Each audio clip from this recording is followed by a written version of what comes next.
आज Doubtnut app download करें। Doubtnut पर अपने सभी गणित, रसायन विज्ञान, भौतिक विज्ञान और जीव विज्ञान के डाउट्स का करो सफाया। बस प्रश्न की फोटो खींचो, एक ही प्रश्न को क्रॉप करो और तुरंत वीडियो सोल्यूशन पाओ। अभी डाउनलोड करें। नमस्कार दोस्तों, डाउटनेट में आपका स्वागत है। हमारा प्रश्न है, निम्न कथनों में से कौन सा सही नहीं है। हमें यहाँ पे 4 कथन दिए गए हैं, हमें बताना है कि इनमें से कौन सा सही नहीं है। ठीक है, इनमें से 3 सही है और 1 गलत है, वो हमें पता करना है। तो सबसे पहले देख लेते हैं, जो क्या है, किसी पादप में जल के ऊपर की ओर गमन की सर्वाधिक स्वीकृत क्रियाविधि संसंजन, तनाव, वाष्पोत्सर्जन, खिंचाव मॉडल है। तो ये कथन बिल्कुल सही है, क्योंकि वाष्पोत्सर्जन के कारण क्या होता है, जो वाष्पोत्सर्जन होता है उसकी वजह से क्या होता है, पत्तियों में जब वाष्पोत्सर्जन होगा तो क्या होगा, वाष्पोत्सर्जन खिंचाव पैदा होता है पादपों में, वाष्पोत्सर्जन खिंचाव, जिससे क्या होगा, पानी की कमी हो जाएगी तो वाष्प खिंचाव पैदा होगा। फिर क्या होगा, मूल रोम से पानी है वो, मूल रोम से जो जल है वो तने और पत्तियों में पहुंचता है। तो ये होता है संसंजन, तनाव, वाष्पोत्सर्जन, खिंचाव मॉडल। ठीक है, तो ये सेंटेंस बिल्कुल सही है। दूसरा है, ऊंचे वृक्षों में ऊपर की ओर जल गति में मुख्य भूमिका मूल दाब निभाता है, क्योंकि यह जल परिवहन की कुल क्रिया में एक प्रबल दाब प्रदान करता है। तो ये कथन सही नहीं है, क्योंकि मूल दाब है वो ऊंचे वृक्षों में जल को नहीं पहुंचाता, ये कम दूरी के लिए जल को पहुंचाने के लिए ये भूमिका निभाता है। ज्यादा ऊंचे वृक्षों में ये मुख्य भूमिका इसकी नहीं रहती है। तीसरा ऑप्शन है, पादपों में जाइलम के माध्यम से जल ऊपर की ओर बहाव प्राप्त पर्याप्त उच्च दर लगभग 15 मीटर प्रति घंटे तक प्राप्त कर सकता है। बिल्कुल सही है, क्योंकि जाइलम है वो जल का परिवहन करता है पादपों में और इसकी दर लगभग 15 मीटर प्रति घंटे हो सकती है। तो ये सही है।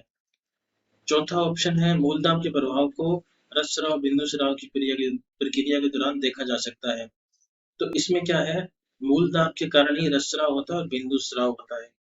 मूलदाब क्या होता है, मूलदाब क्या होता है, जब मूल रोम में जल इकट्ठा हो जाता है, मूल रोम में जल क्या हो जाता है, एकत्रित हो जाता है, तो क्या होता है, एक द्रव स्थितिक दाब उत्पन्न होता है।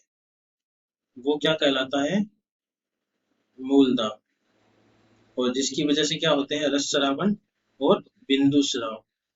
तो पहले देख लेते हैं रसस्रावन क्या होता है।